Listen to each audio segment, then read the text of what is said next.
on the sidelines of the APEC summit, there was a high-stakes summit between U.S. President Joe Biden and his Chinese counterpart Xi Jinping. The two leaders reached agreements on resuming military communications and curbing illicit drugs, but they fell short of producing any meaningful breakthrough on Taiwan and trade issues. For more on the key takeaways from the summit, we're joined by Joel Atkinson, Professor of International Studies at Hankuk University of Foreign Studies. Welcome to the show. Thank you. It's good to be here. Hello. Now, first of all, it is Xi Jinping's first visit to the United States in 6 years and his first meeting with Biden in a year. What has led to his visit at a critical time during his unprecedented third term in presidency and amid China's economic woes? Well, that's really the big question. If only we could look inside Xi Jinping's head and see what he's thinking. But we do know that it's Xi's turn to visit the United States. Last time it was Trump visiting China back in 2017. Before that, and not long after Trump was elected, Xi came to the US. But since then, for whatever reasons, Beijing and Washington had not been able to agree on having Xi visit. So presumably, Xi has been unhappy that the Biden administration left Trump's tariffs in place and that Biden has imposed, those stringent controls on advanced semiconductor capabilities that have those military applications. He is no doubt displeased with the continued growing support for Taiwan as well. So even though none of that has really changed, Xi has decided to come. One major factor is the trouble the Chinese economy is in. Also, the Chinese public is not only unhappy with the state of the economy and how hard it is to find jobs, but also the hardline COVID restrictions they went through, and then the rapid and ill-prepared opening up.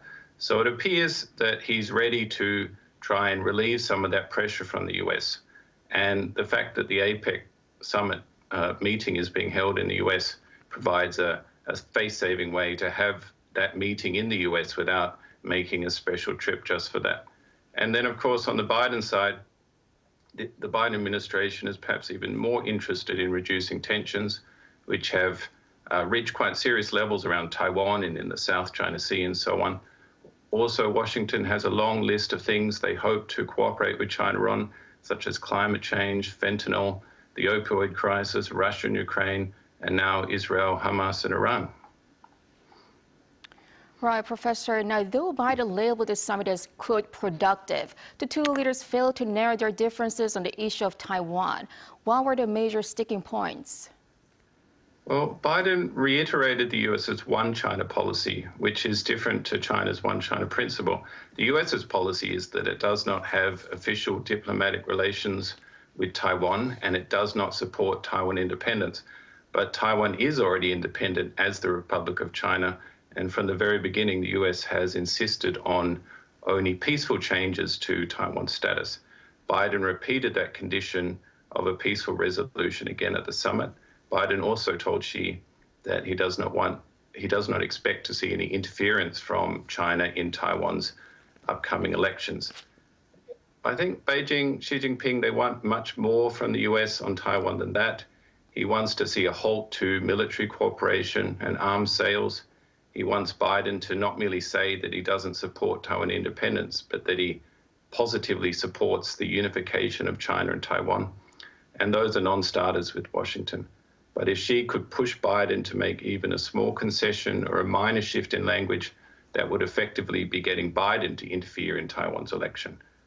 From the news that has come out so far, Biden has refused any such concessions, but apparently he did not reply to a question on whether the US will defend Taiwan. So that's being taken as possibly a bit of a concession to the Chinese position.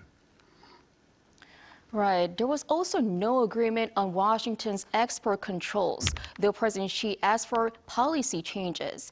Was it an expected outcome? And even if so, with the meeting itself, eased some concerns in China amid foreign investment seemingly tapering off? Yeah, well, certainly that was what I was expecting. Those export controls, they're not really going anywhere. They represent a major effort to coordinate with allies. They cause large disruptions to US and allied companies, and they're working, as you can see from how unhappy Beijing is about them. Both sides are trying hard to create a more friendly atmosphere, but I doubt it will change the foreign investment situation you mentioned. The Chinese economy is no longer what it was. Not only is the growth not there, but also there's just not the same opportunities for non-Chinese companies. The playing field is too tilted against them. Also, the risk of investing in China is now very high. Companies don't know what new controls either side could apply. They don't know what actions Beijing could take or what nationalistic consumer boycotts they might face. And foreign executives are even being arrested. And of course, the Ukraine war has been a wake-up call, with companies now hyper-aware that geopolitics must be factored into their investment decisions. Well, but the two leaders agreed to resume military communication. Do you see this as a significant step toward easing tensions between the two countries moving forward? Yeah, well, the Biden administration has been very vocal about the need for such guardrails to keep that competition within acceptable bounds. There have been an increasing number of dangerous encounters between Chinese military ships and planes with those of the US and its partners and allies. But I don't really see the agreement to resume military-to-military communications as that significant. Like North Korea, China has a long history of using these kind of communication channels and hotlines as leverage, and when there is a crisis, they don't pick up. Beijing only wants to reduce tensions and communicate if it sees the US moving in the right direction. If not, then it's back to pressure tactics. The US, of course, sees it very differently. Their experience with the Soviets mean they want agreed standards of behavior in place to avoid dangerous incidents that can escalate. But the reality, I think, is China is not interested in limiting its options in that way. All right, Professor, we will have to wrap it up here. Thank you so much for your insight.